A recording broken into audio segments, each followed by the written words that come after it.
Hello me, so today I will show you how I make fettuccine Alfredo. So without cream, but we're gonna use uh, pasta and butter. So it's basically pasta cooked in butter. But you will see how I do it. We have to make it creamy in the end. So here's the things that I need to make the pasta. Of course, you need the pasta. That's the main ingredient. Today we will be using fettuccine. So all in all, this is around 100 grams. Um, Standard recipe calls for spaghetti, but this is fine as it is anyway. So the next ingredient is cheese, Parmigiano Reggiano. This is already grated.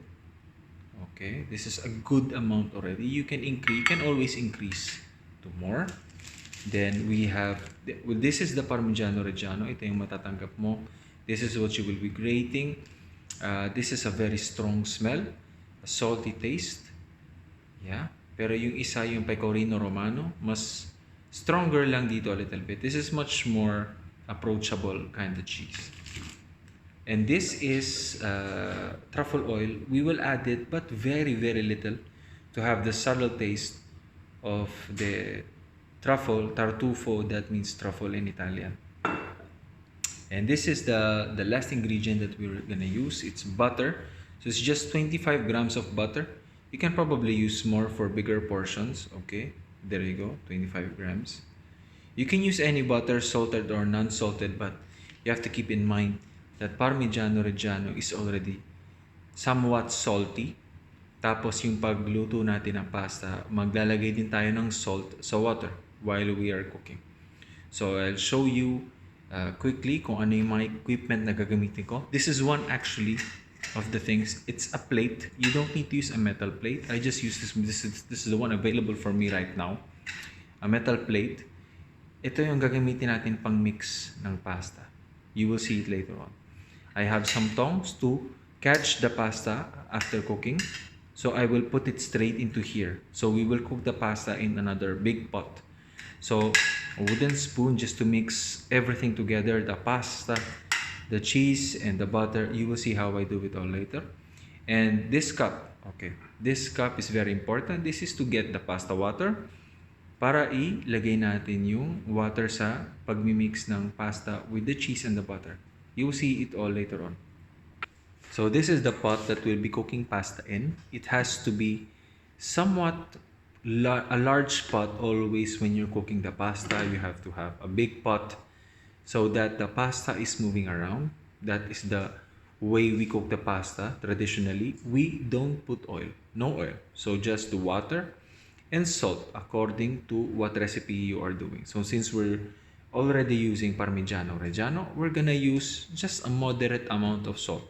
So the general rule is per 100 grams of pasta, we're gonna use around 10 grams of salt in the water.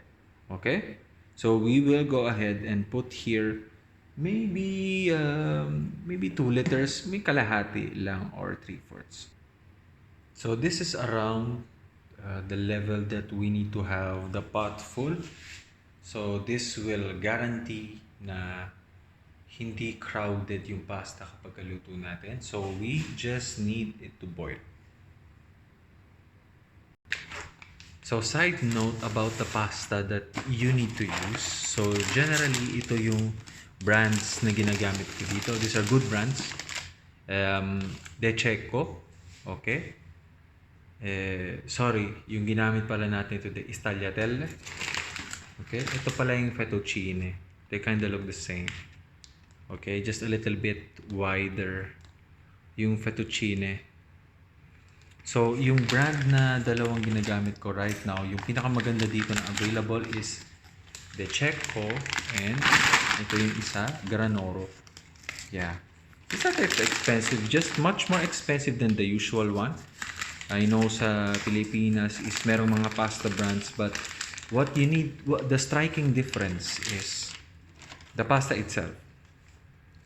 You will notice na the usual pasta na mabibili mo, yung mga Royal dyan sa Pilipinas or I don't know kung ano man yung pasta, you will see na sobrang madilaw yung nasa Pilipinas na mura.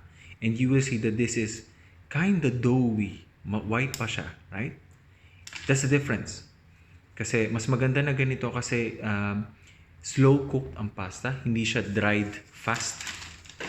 The more yellow ang pasta or the more brown, mas mabilis siyang niluto, mas mabilis siya na process. So, it occurs na hindi siya masyadong maganda. So, actually, this is the better one of it. This is the fettuccine.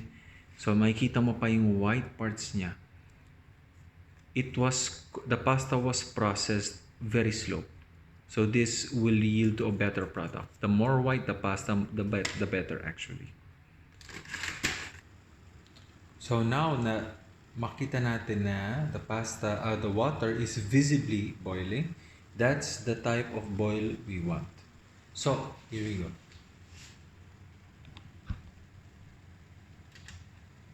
Another side note, we always need to follow kung ano yung nakalagay sa packet, kung ilang minutes dapat siya lutuin. In this case, for this brand, for this type of pasta, it needs 5 minutes. So we need to time it from dropping, how many minutes we need to take. So like I mentioned before, we need only 100 grams. So basically 100 grams is 10 grams of salt. This much. I hope you can see that, you know. That. No oil, nothing. So now that it's already there, you just drop the pasta.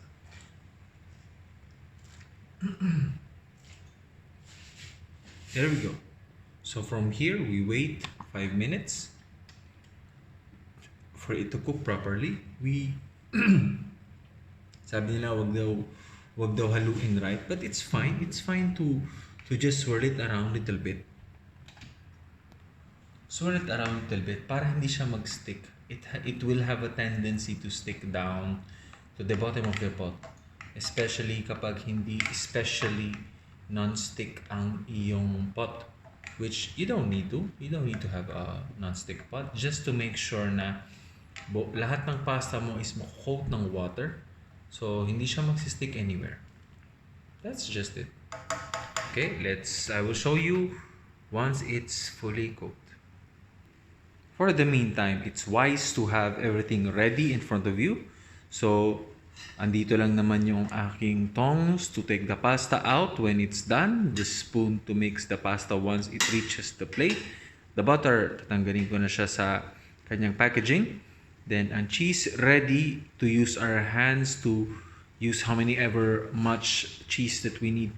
We have this to take the pasta water anytime. And we have the truffle oil as the last ingredient to put. Again, we just need to put 1 drop of the truffle oil. So, around this much lang naman yung butter because we're just doing 1 portion. This is fine. This much cheese. Again, it's up to you how much cheese you need. The more, the merrier. This is fantastic Parmigiano Reggiano. So just a quick look on how it appears in the middle of cooking. So as you can see, I hope you can. So it's in the middle of cooking. So nakikita mo naman siguro sa gilid niya, the edges of the pasta itself is cooking, while the middle is still a little bit more yellow. So, the goal is lahat sila mag-uniform color, and suffice to say, hindi pa to luto. So, we will just let it cook. This is the point. You can see here, right? The pasta is free to move. So, bakit natin kailangan gawin yon? Para the pasta will be able to feel all the water, para ma-cook siya all over, all sides. Now, like I said, it's much better that we have everything in front of us already. So, ganyan siya. So, ang gagawin ko dito is, after I pull out the pasta from the water, we put it on the plate. Then, we turn off the water. Then, we will put this steel plate on top of the pot so the steam will act as a heat agent sa ating plate so that we can mix the pasta and the butter. So, imemelt natin ang butter. using the pasta, not a real heat agent. So we will be mixing the tagliatelle Alfredo without any heat. I mean, not active heat, just residual heat galing sa ating pot of boiling water and the pasta itself. So we will be mixing it all throughout. You will see how we do it. So here we go. I believe that we are already done with the pasta. So this is what we try to call al dente. Medyo uniform na siya sa kanyang pagiging cook. So we will try one.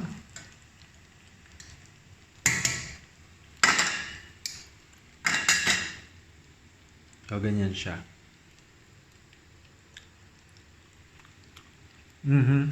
It's tender to the tooth. It's very easy to break.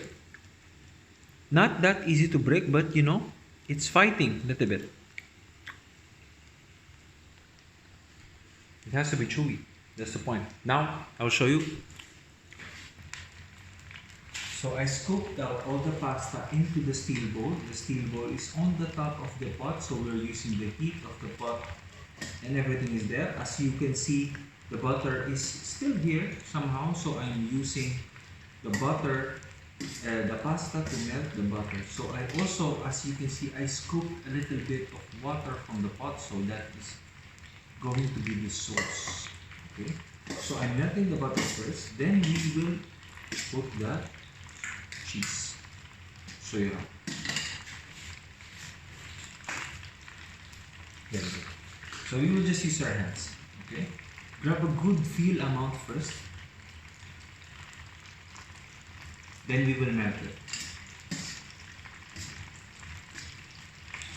So I'm just turning it. So we will use all of the pasta to melt it. So you are basically using the pasta water as the sauce. That is the sauce. The base of the sauce itself is the pasta water.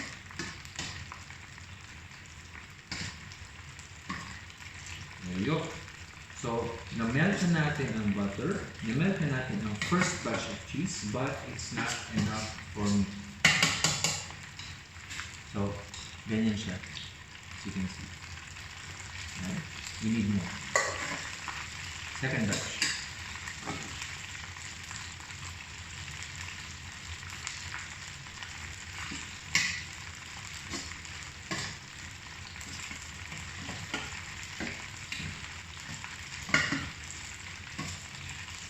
Pwede mo itong gawin ng 1 spoon lang if you have a bigger container.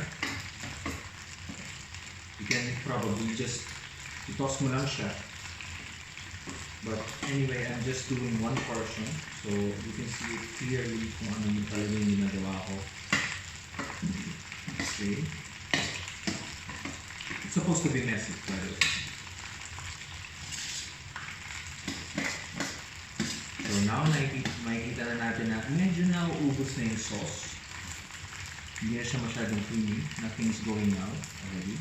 So, we take more. I want to put all of the cheese there. As much as I could. I like it very creamy. That's the point of the fettuccine Alfredo.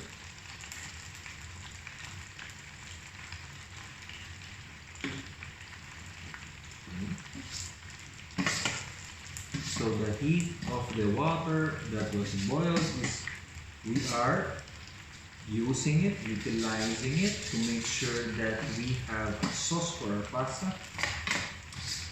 Ganito talaga dapat ang pasta. Dapat meron siya talagang sauce. That's the point. Fettuccine Alfredo is creamy, but we don't put cream. We just use butter, we just use the pasta water, and we melt the cheese. Okay, so it looks like we really need to finish all the cheese right now. So I will try to put it all. You see? All. And we will try to finish it off all of that. So you might be asking, when do we put the truffle? We'll put it at the last moment. So like I said, it's supposed to be messy. It's supposed to be like this because cooking is like this. Going to turn and return the pasta to naratin.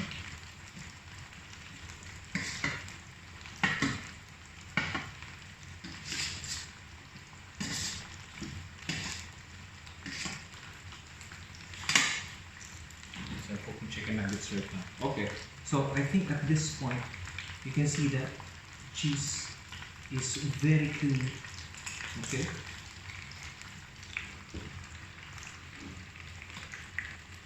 Cheese is very clean. Okay, there we go. That is the way it's supposed to be. Now, where does the truffle oil come in? Now, the truffle oil comes in. We just use 1 drop. I think there's more than a drop, but it's okay. We will mix it. We have to mix it thoroughly. So we will smell of the wonderful flavors of the tartufo.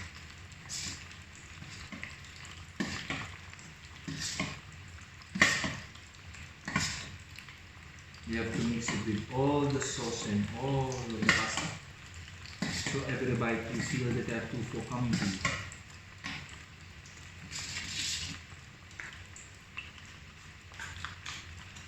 Now plate it.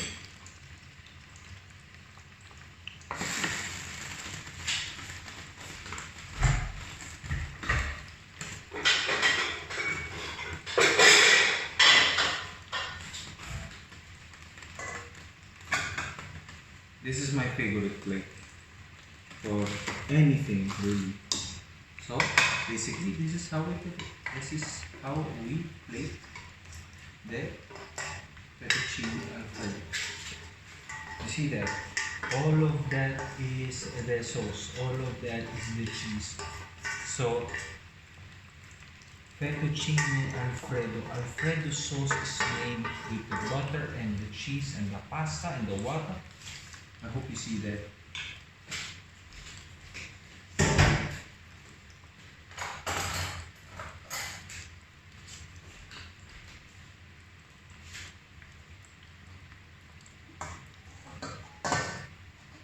So this is where you will find all of the crema.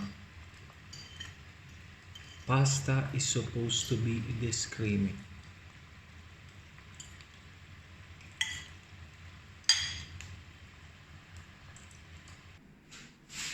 So when I said that you need to eat it fresh, I wasn't lying, because more time passes and the sauces will be soaked up by the pasta and it will be a dry one already. So this is already as creamy as I like it. You can smell the strong aroma of the tartufo and you can see the crema from the cheese, and the butter is super shiny. This is what we want.